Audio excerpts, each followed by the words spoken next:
Welcome to episode number 282, The Harder We Try. I would like to start today with a song from a country group called the Rascal Flatts. And the song is called Why. It is actually about suicide, just so you're aware. You must have been in a place so dark you couldn't feel the light, reaching for you through that stormy cloud. Now here we are, gathered in our little hometown.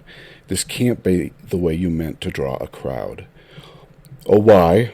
That's what I keep asking. Was there anything I could have said or done? Oh, I had no clue you were masking a troubled soul. God only knows what went wrong and why you'd leave the stage in the middle of a song. Now in my mind I keep you frozen as a 17-year-old, rounding third to score that winning run. You always played with passion, no matter what the game. When you took the stage you shined just like the sun. Oh, why? That's what I keep asking. Was there anything I could have said or done? Oh, I had no clue you were masking a troubled soul. God only knows what went wrong and why you'd leave the stage in the middle of a song.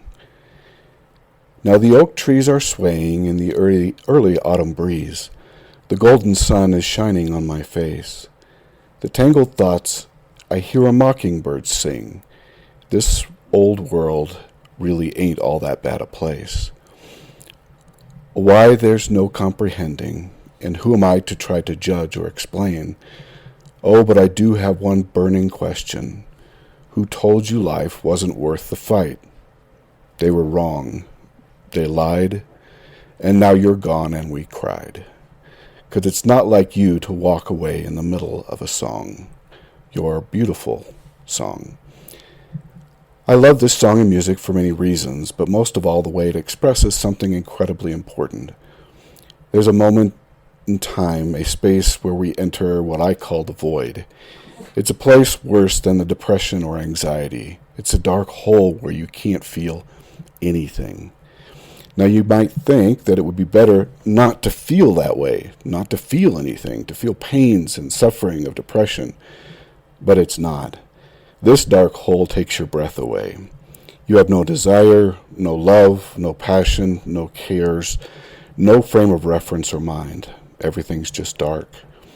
You don't even have any fear, and that is the problem. This moment in time and space is dangerous to you and to those around you. Not that you have any desire to hurt anyone, but you have entered a place where you can no longer give anything. You can utterly feel as though you are living outside of your body. I'm not talking about a drug-induced euphoria. I'm talking about a place where you don't even recognize yourself. What is most dangerous about this place is that a complete lack of desire is the most difficult thing for your body to handle. It can handle pain and suffering for some time, but a darkness so deep you can't feel is something it can't comprehend. If you are in this space, please cry out to the Lord and get some help. Today I'm going to talk a little bit about suicide, as I try to at least once a year on my show. It is important, and I wish more people would talk about the experiences that lead them or led them to feel the need to take their life. I realize that for most people the discussion of suicide is not a comfortable topic, but it should be far more addressed within the church culture, talks, callings, and teachings. I suppose that very few, if anyone ever feels the need for suicide, and perhaps that is one of the reasons. Perhaps due to pioneer ancestry and pulling carts and wagons across a forbidden landscape, one might see suicide as a lack of fortitude. However, I view those who have come to that door and walked away as some of the bravest people I know. We need to do more to bring to light the causes and reasons for suicide in our own lives and in the lives of others.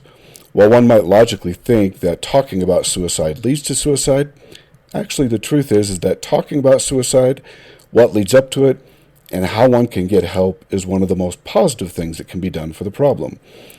Now, suicide itself is not an illness. I wanted to be very clear about that. Suicide is simply the culmination of avoidance, lack of awareness, and at times avoiding treatment. Suicide is a natural result of the body finding only one pathway for peace in this life. Yes, that statement can be twisted when someone who has not experienced the depths of darkness thinks about it from a more normal perspective. But I promise you that within the social groups that you share with others, several individuals have thought about suicide, and others have come very close. You cannot see suicide in another. Now, masking is our ability to look like life is fine when, in reality, it is not, and we are good at it.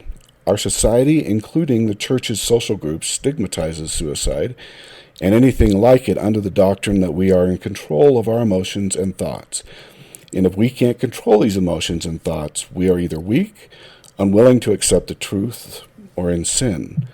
The real truth is that our emotions are as much a chemical process as anything else in our body. Mental illness is no different than a cancer of the brain, where chemistry is altered and emotions are brought forth with a depth of darkness most people would never experience, much less survive. One cannot descend to the weakness theory without significant fear. Most individuals who deny mental and emotional illness are fearful of the idea that they just might not be entirely in control of everything in their body and mind. Individual and group theories also include the idea that the Lord would heal someone before they took their own life. I am not necessarily of that opinion.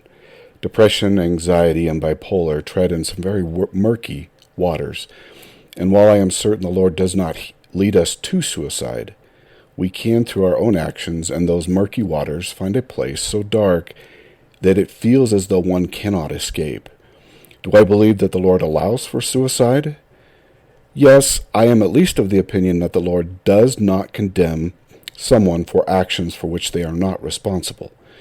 Almost every instance of suicide comes with the realization that the individual had to overcome one of the strongest emotional feelings in the mortal body, the feeling of self-preservation. To overcome our desire to live, one must pass through a depth of darkness, pain, and suffering that most individuals will not experience, and if they did, they would not likely, or would likely perhaps, take their own life. We see that the mental and emotional illness are unique trials given to those who can withstand some of the most difficult trials ever posed to mortals. To be classed among one of those who can pass such trials is a blessing. Now, I admit that I don't always see my illness as blessings, and I might from time to time cry out, "Why is this so hard? Why is this so hard when I'm trying with every available source in my body? Why do things get harder when we try so hard in our lives to climb out of the hole?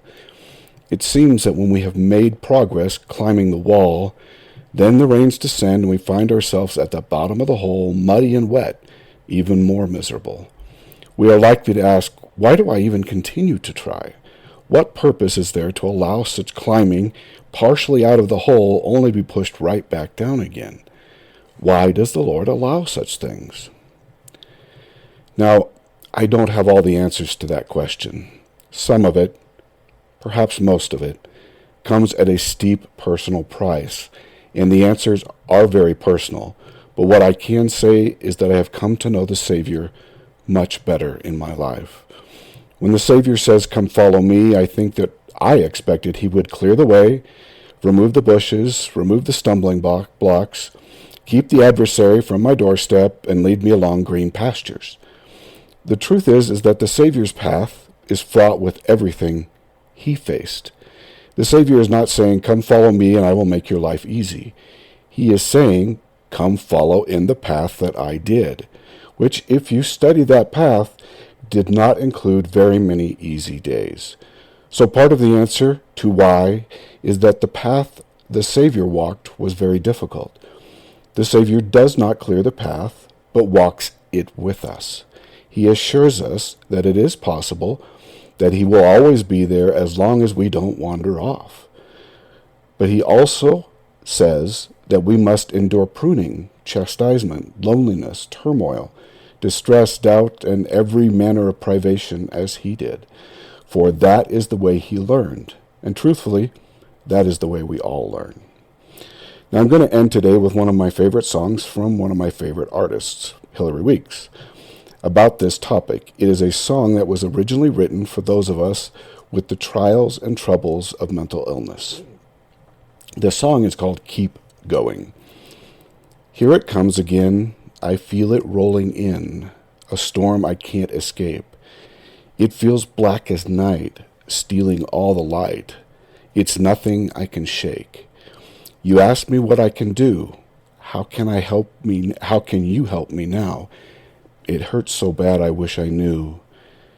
Tell me you love me and say that you'll stay with me while I fight to climb out of this pit I've been living in. Tell me I'm going to make it.